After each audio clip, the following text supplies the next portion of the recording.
दिल्ली में आम आदमी पार्टी ने एमसीडी चुनाव में अपना परचम लहराया, शानदार जीत हासिल की। लेकिन ये जीत आम आदमी पार्टी के लिए उनके गले की घंटी बन सकती है। कैसे, जानेंगे इस वीडियो में।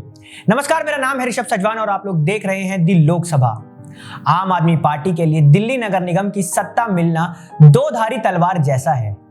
आर्थिक संकट में फंसे निगम को उबारने की दिशा में दिल्ली सरकार के पास चौथे दिल्ली वित्त आयोग की रिपोर्ट को लागू कराने के अलावा अन्य कोई रास्ता नहीं है, क्योंकि निगम की आय के तमाम स्रोत तत्काल ही नहीं बल्कि सालों तक आर्थिक स्थिति पटरी पर लाने में सक्षम नहीं है।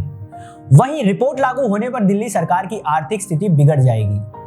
दरअसल इस रिपोर्ट के अनुसार दिल्ली सरकार को निगम को प्रति वर्ष 3 गुना अधिक राशि देनी होगी। साथ ही दिल्ली सरकार को गत 10 वर्ष की बकाया राशि भी देनी पड़ेगी। दिल्ली सरकार वर्तमान में तीसरे दिल्ली वित्त आयोग की रिपोर्ट के मुताबिक अपने तमाम टैक्स और चार्जेस से होने वाली आय का निगम को 4% हिस्सा देती है, जबकि चौथे दिल्ली वेतन आयोग रिपोर्ट में सभी टैक्स और चार्जेस की आय का एमसीडी को 12.5% हिस्सा देने की सिफारिश की गई है। इसके अलावा रिपोर्ट में निगम को साल 2012-13 के बाद से उसके सिफारिशों के अनुसार हिस्सा देने का प्रावधान किया गया है। दिल्ली सरकार ने साल 2015 में चौथे दिल्ली वित्त आयोग की रिपोर्ट को स्वीकार कर लिया था, लेकिन लागू नहीं किया।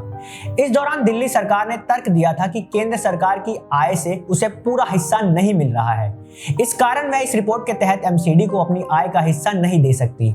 लेकिन अब एमसीडी में आपकी सरकार बनने की स्थिति में उसके लिए इस तरह के तर्क देना मुश्किल होगा, क्योंकि निगम चुनाव के दौरान आपने आर्थिक स्थिति सुधारने के साथ साथ तमाम समस्याओं का समाधान करने और लोगों को सुविधाएं देने का वादा किया है।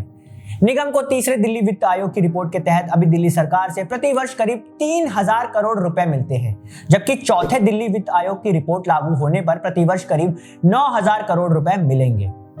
इतना ही नहीं, दिल्ली सरकार की आय बढ़ने पर एमसीडी के हिस्से की भी राशि बढ़ेगी।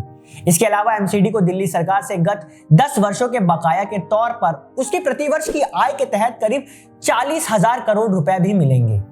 एमसीडी का वर्तमान वर्ष का 15,000 करोड़ रुपए बजट है। उसे चौथे दिल्ली वित्त आयोग की रिपोर्ट के तहत दिल्ली सरकार से करीब 9,000 करोड़ रुपए मिलने शुरू होने की स्थिति में आर्थिक संकट का सामना नहीं करना पड़ेगा, क्योंकि उसे केंद्र सरकार से अनुदान के तौर पर करीब 1,500 करोड़ रुपए मिलते हैं और उसके अपने आंतरिक स्रोतों में इस साल करीब 8,000 करोड़ रुपए का राजस्व प्राप्त होने का अनुमान है। रिपोर्ट की सिफारिश के तहत दिल्ली सरकार से बकाया करीब 40,000 करोड़ रुपए मिलने पर निगम पर कर्ज भी नहीं रहेगा और वह तमाम देनदारी भी चुका देगा। चौथे दिल्ली वित्त आयोग ने एमसीडी को दिल्ली सरकार के कर व शुल्क से मिलने वाला हिस्सा बढ़ाने की सिफारिश करने के साथ ही राजस्व जुटाने में नाकाम रहने पर फटकार भी लगाई थी। रिपोर्ट में खास तौर पर कहा गया था कि एमसीडी का प्रॉपर्टी टैक्स जुटाने की दिशा में कोई ध्यान नहीं है। केवल 25% लोगों से टैक्स मिल रहा है।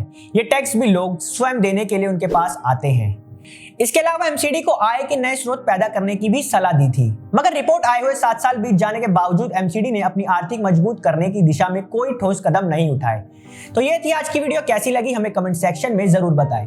मिलूंगा आपसे नई वीडियो में, तब तक के लिए बने रहे हमारे साथ और देखते रहे दी लोकसभा। बहुत बहुत शुक्रिया।